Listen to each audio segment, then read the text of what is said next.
Hello student, welcome back my channel. Student, हम को curriculum देख रहे थे फूड एंड न्यूट्रिशन साइंस, जिसमें हमने आपको 84 क्वेश्चन प्रीवियस वीडियो में बता दिया। आज हम 85 क्वेश्चन डिस्कस करेंगे।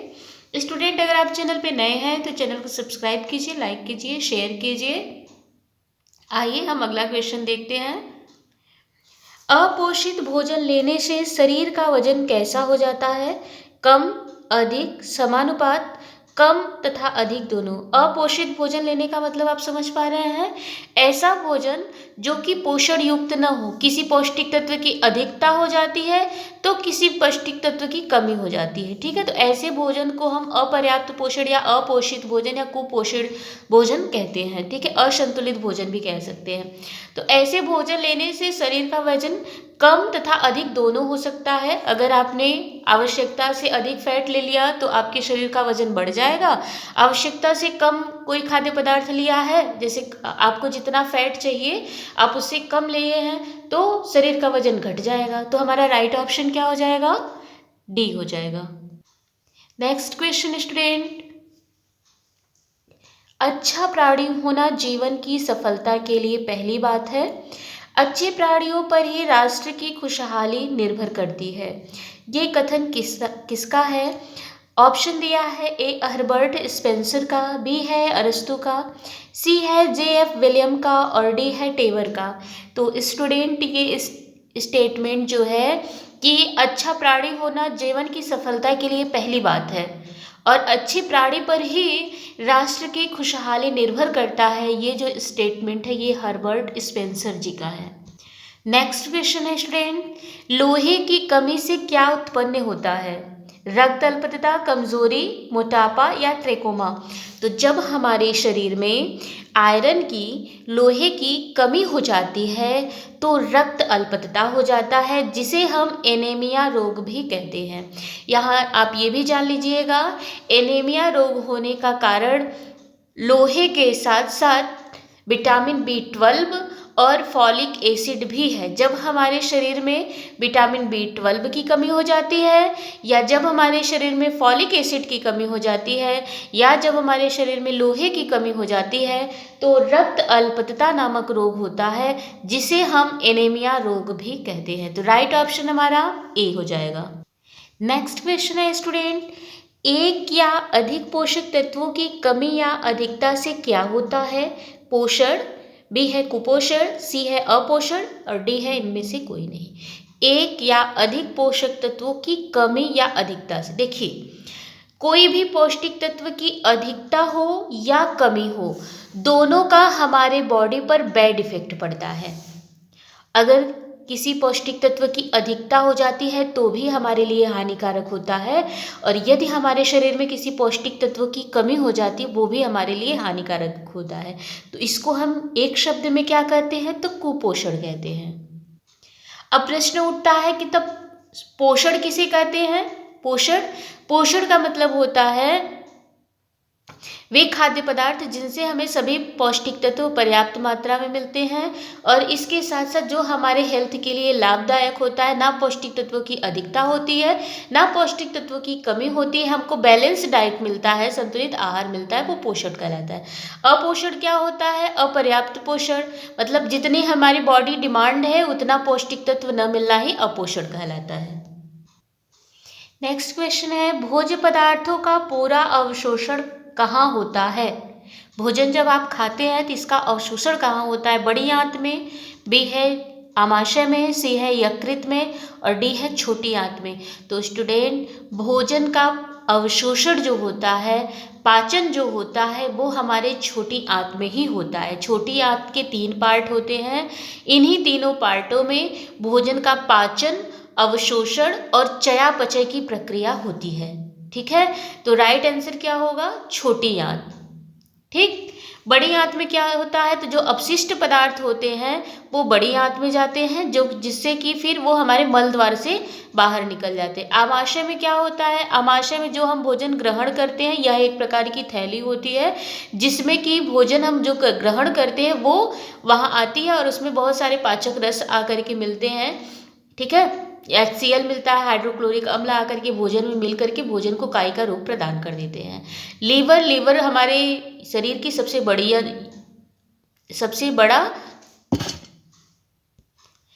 बड़ी ग्रंथि है, ठीक है।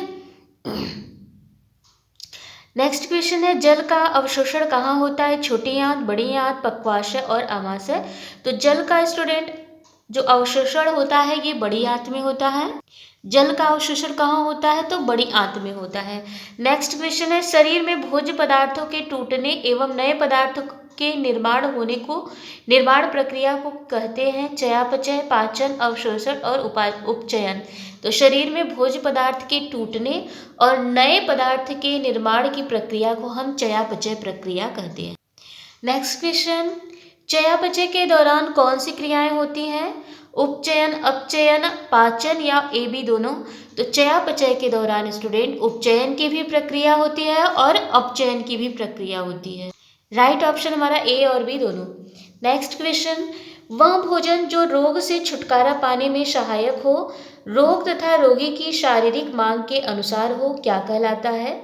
एक बार फिर से पढ़िए, वह भोजन जो रोग से छुटकारा पाने में सहायक हो, रोग तथा रोगी की शारीरिक मांग के अनुसार उसे क्या कहते? उपचारार्थ भोजन, संतुलित भोजन या असंतुलित भोजन या इनमें से कोई नहीं। तो इसे हम उपचारार्थ भोजन कहते हैं। देखिए बहुत सारे ऐसे भोजन होते हैं जो कि हम कुछ विशेष रोग में नहीं ले सकते हैं, अगर हम उसको लेते हैं तो वो हमारे लिए हानिकारक है। और कुछ ऐसे भोजन होते हैं जिनका हम कुछ विशेष रोग में यूज करते हैं तो वो हमारे लिए बेनिफिशियल होते हैं, ठीक है। तो वही कह रहे हैं कि वह भोजन जो रोग से छुटकारा पाने में हेल्पफुल होता है, सहायक होता है, रोगी के शारीरिक मांग के अनुसार होता है, उसे क्या कहते हैं? तो उसे कहते हैं उपचारार्थ भोजन, अर्थात जो उपचार करने में सहायक हो ऐसा भोजन। फॉर एग्जाम्पल देखिए, जैसे किसी व्यक्ति को कब्ज बना हुआ है, ठीक है, बड़ी आंत की सफाई नहीं हो पा रही है, कब्ज है, तो उस समय अगर आप उसे रेशे युक्त भोज्य पदार्थ देते हैं तो रेशे युक्त भोजन क्या कहलाएगा? उपचारार्थ भोजन कहलाएगा, ठीक है। नेक्स्ट क्वेश्चन देखिए, किसने बताया कि पाचन के बाद भोजन ऊर्जा एवं शक्ति में बदल जाता है? बहुत महत्वपूर्ण क्वेश्चन है। किसने बताया कि पाचन के बाद भोजन ऊर्जा एवं शक्ति में बदलता है? लेवाइसिए, एंटोनी लेवोइजर, कांट और रूसो। तो हमारा राइट ऑप्शन है एंटोनी लेवोइजर। एंटोनी लेवोइजर को student father of nutrition science कहा जाता है, क्योंकि इन्होंने सर्वप्रथम पोषण विज्ञान पर अध्ययन किया और निष्कर्ष निकाला।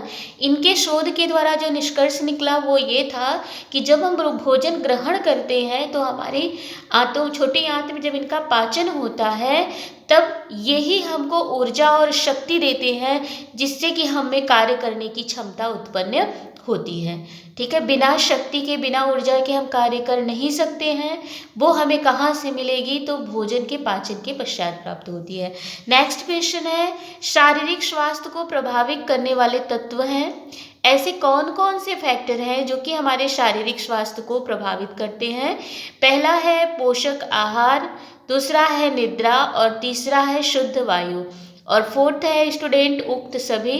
तो शारीरिक स्वास्थ्य को उपयुक्त सभी प्रभावित करते हैं। देखिए अगर आप संतुलित आहार नहीं लेंगे, पर्याप्त मात्रा में पौष्टिक तत्व नहीं लेंगे तो भी आप शारीरिक रूप से स्वस्थ नहीं रहेंगे, ठीक है। तो पोषण भी हमारे स्वास्थ्य को प्रभावित करता है। दूसरा निद्रा, अगर आप पर्याप्त नींद ना लेना, विश्राम ना करें तो आप शारीरिक रूप से स्वस्थ रह ही नहीं सकते हैं। आपको थकान महसूस होगी, आप हमेशा नर्वस रहेंगे, आप सुस्ती आप में रहेगी, ठीक है, और मानसिक रूप से भी आप अस्वस्थ रहेंगे। नेक्स्ट है शुद्ध वायु। तो शुद्ध वायु भी हमारे स्वास्थ्य को, शारीरिक स्वास्थ्य को प्रभावित करती है। यदि आप जिस वातावरण में रहते हैं वहाँ अशुद्ध वायु आपको मिलती है, शुद्ध वायु नहीं मिलती है, तो आप श्वास के रोगी हो जाएंगे, आप शारीरिक रूप से अस्वस्थ हो जाएंगे। तो इसका राइट ऑप्शन हमारा क्या है? उपयुक्त सभी। नेक्स्ट क्वेश्चन क्या है, जब आहार में एक या एक से अधिक पोषक तत्वों की कमी या अधिकता रहती तो ऐसे आहार को क्या कहते हैं? संतुलित आहार, बी है असंतुलित आहार, सी है उपचारार्थ पोषण या सहायक आहार। आपको तो पता है, इसे हम क्या कहते हैं, असंतुलित आहार कहते हैं। किसी पौष्टिक तत्वों की देखिए चाहे अधिकता हो या कमी, दोनों हमारे लिए हानिकारक होते हैं। तो ऐसे आहार को हम क्या कहते हैं, असंतुलित आहार कहते हैं। तब हम संतुलित आहार किसे कहते हैं, वे आहार जिसमें व्यक्ति की बॉडी मांग के अनुसार उसकी लिंग, आयु, क्रियाशीलता के अनुसार सभी पौष्टिक तत्व पर्याप्त मात्रा में उपस्थित हो, ऐसे भोजन को हम संतुलित आहार कहते हैं। असंतुलित आहार वे आहार होते हैं जिसमें सभी पौष्टिक तत्व व्यक्ति की आयु, लिंग और क्रियाशीलता के अनुसार न होकर के उसमें किसी पौष्टिक तत्व की अधिकता या कमी हो, तो ऐसे आहार को हम असंतुलित आहार कहते हैं। उपचारार्थ पोषण किसे कहते हैं, तो वे आहार, वे खाद्य पदार्थ जो किसी रोग विशेष से छुटकारा पाने में या रोग तथा रोगी की शारीरिक मांग के अनुसार हो, उसे हम उपचारार्थ पोषण कहते हैं। सहायक आहार मतलब जो हेल्पिंग रूप में हो, ठीक है, एक दूसरे का हेल्प कर रहे हो। जैसे कि दाल और चावल को जब आप मिलाते हैं तो आपको पर्याप्त मात्रा में पौष्टिक तत्व मिलता है, क्योंकि कुछ ऐसे प्रोटीन्स होते हैं जो कि दाल में होते हैं तो चावल में नहीं होते, कुछ ऐसे होते हैं जो चावल में होते हैं तो दाल में नहीं। तो दोनों को जब आप मिक्स करके खाते हैं तो आपको सभी पौष्टिक तत्व मिल जाते हैं, ठीक। तो ऐसे आहार को हम क्या कहते हैं, हेल्पिंग फूड। नेक्स्ट देखिए, शरीर के तापक्रम को नियंत्रित करता है जल, वसा, कार्बोहाइड्रेट या प्रोटीन। तो ये तो आप जानते ही हैं, बहुत इजी क्वेश्चन है ये, कि शरीर के तापक्रम को नियंत्रित क्या करता है, तो जल करता है, ठीक है। जल की कमी जब हमारे शरीर में, हमने कल भी बताया आपको, पिछले वीडियो में भी हमने बताया आपको कि हमारे शरीर में 71% जल होता है। यदि हमारे शरीर से 26% जल की कमी हो जाए तो हम मरणासन पर हो जाएंगे। जल करता क्या है, तो हमारे शरीर का जो टेम्परेचर होता है इसको नियंत्रित करने का कार्य करता है। इसका सेकेंड ऑप्शन दिया है वसा। तो वसा का स्टूडेंट जो मुख्य कार्य होता है, हमें शक्ति प्रदान करने का कार्य करता है। 1 ग्राम वसा खाने से हमको 9 किलो कैलोरी ऊर्जा की प्राप्ति होती है। सी है कार्बोहाइड्रेट। कार्बोहाइड्रेट क्या होता है, तो ऊर्जा का मुख्य स्रोत क्या है, तो कार्बोहाइड्रेट है। कार्बोहाइड्रेट जब हम 1 ग्राम ग्रहण करते हैं तो हमको 4 किलो कैलोरी ऊर्जा की प्राप्ति होती है। डी क्या है, डी है प्रोटीन। प्रोटीन का मेन काम जो होता है वो होता है टूटी फूटी कोशिकाओं की मरम्मत करना और नए कोशिकाओं का निर्माण करना। अर्थात जितना भी हमारे शरीर में निर्माणात्मक कार्य होते हैं उसमें प्रोटीन का बहुत ही महत्वपूर्ण योगदान होता है। नेक्स्ट देखिए स्टूडेंट, 98 क्वेश्चन है आपका, अकार्बनिक वर्ग के अंतर्गत कौन से पौष्टिक तत्व आते हैं। पौष्टिक तत्वों को 2 भागों में बांटा गया है, कार्बनिक और अकार्बनिक। कार्बनिक वे पदार्थ होते हैं जिनमें, वे पौष्टिक तत्व जिनमें कार्बन की मात्रा उपस्थित हो उसे हम क्या कहते हैं, कार्बनिक पौष्टिक तत्व कहते हैं। और वे पोषक तत्व जिसमें कार्बन अनुपस्थित होता है उसे हम अकार्बनिक पदार्थ कहते हैं। शायद हम कुछ कंफ्यूज हो गए, एक बार फिर से आप सुन लीजिएगा, शायद हमको लग रहा है हम रॉन्ग बोल दिए हैं। थोड़ा सा एक बार फिर से सुन लीजिएगा, कॉन्सेप्ट अपना क्लियर कर लीजिएगा। वे पौष्टिक तत्व जिसमें कार्बन उपस्थित होता है उसे कार्बनिक पौष्टिक तत्व कहते हैं, और जिसमें कार्बन अनुपस्थित होता है उसे अकार्बनिक पौष्टिक तत्व कहते हैं, ठीक है। अगर आपको इसको समझना है तो सीधे सीधे से ये अपने दिमाग में कंसेप्ट बना लीजिएगा कि जिसको जलाने से धुआं निकले उसमें कार्बन है, जिसको जलाने से धुआं नहीं निकलता है उसमें कार्बन नहीं है। जल जलाते हैं तो धुआं निकलता है क्या, नहीं निकलता है। तो जल क्या है, जल क्या है स्टूडेंट, ये प्रश्न रॉन्ग है। इसमें पूछ रहा है अकार्बनिक वर्ग के अंतर्गत कौन आता है। अकार्बनिक ये भी है, अकार्बनिक ये भी है, ठीक है। तो यहाँ आपका राइट क्वेश्चन क्या होना चाहिए कि अकार्बनिक कौन सा पौष्टिक तत्व नहीं आता। तो विटामिन्स जो होते हैं ये कार्बनिक पदार्थ होते हैं, ठीक है। विटामिन्स जो होते हैं ये कैसे खाद्य पदार्थ होते हैं, कार्बनिक होते हैं। तो यहाँ चाहे आप इसको रॉन्ग कर लीजिए चाहे तो क्वेश्चन को सही कर लीजिए कि ये कार्बनिक नहीं, अकार्बनिक नहीं, कार्बनिक पूछ रहा है, ठीक। प्रश्न होना चाहिए कार्बनिक वर्ग के अंतर्गत कौन आता है, तो विटामिन्स आते हैं। नेक्स्ट क्वेश्चन देखिए, एक स्वस्थ व्यक्ति का शरीर कुल भार का लगभग कितने प्रतिशत जल के द्वारा बना होता है? तो यहाँ ऑप्शन क्या दिया है, 65%, 75%, 60 और 80%। तो देखिए 71% होता है, लेकिन यहाँ 75 दे दिया है ज़्यादा। ये 75 है, 71 कहीं नहीं है, तो हम 65 से लेकर के 71 तक लेते हैं। मतलब 65 से 70 तक होता है हमारे शरीर में लगभग जल का कुल भाग। तो इसका राइट ऑप्शन जाएगा 65। ये थोड़ा सा जल के संबंध में यहाँ दिया गया है स्टूडेंट, आप इसको पढ़ लीजिए। देखिए यहाँ दिया है कि हमारे शरीर में लगभग 70% जल होता है, लेकिन 70% आपके ऑप्शन में नहीं है, तो आप 65 से 70 के बीच में लगाएंगे। तो आपका 75 दिया है, 70 नहीं दिया है, तो आपका राइट आंसर क्या लगाएंगे, 65 ही लगाएंगे। इसको थोड़ा सा पढ़ लीजिएगा। नेक्स्ट क्वेश्चन है, देखिए पोषण के प्रकार कितने हैं? 2, 3, 4, 5। तो पोषण के 2 प्रकार हैं, सुपोषण, कुपोषण। ठीक है। नेक्स्ट क्वेश्चन है, पोषण की वह अवस्था जिसमें मनुष्य को स्वस्थ रहने के लिए आवश्यक पोषण प्राप्त होता है, वह क्या कहलाता है? सुपोषण, कुपोषण, अल्प पोषण या अतिपोषण। तो पोषण की वह अवस्था जिसमें मनुष्य को स्वस्थ रहने के लिए आवश्यक पोषक की आवश्यकता होती है, उसे हम सुपोषण कहते हैं। क्या कहते हैं?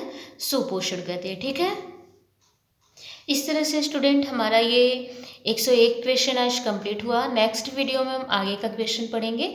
अगर आप चैनल पे नए हैं तो चैनल को सब्सक्राइब कीजिए, और अगर आपको वीडियो यूजफुल लगे तो लाइक करना नहीं भूलिएगा। Thank you for watching my video.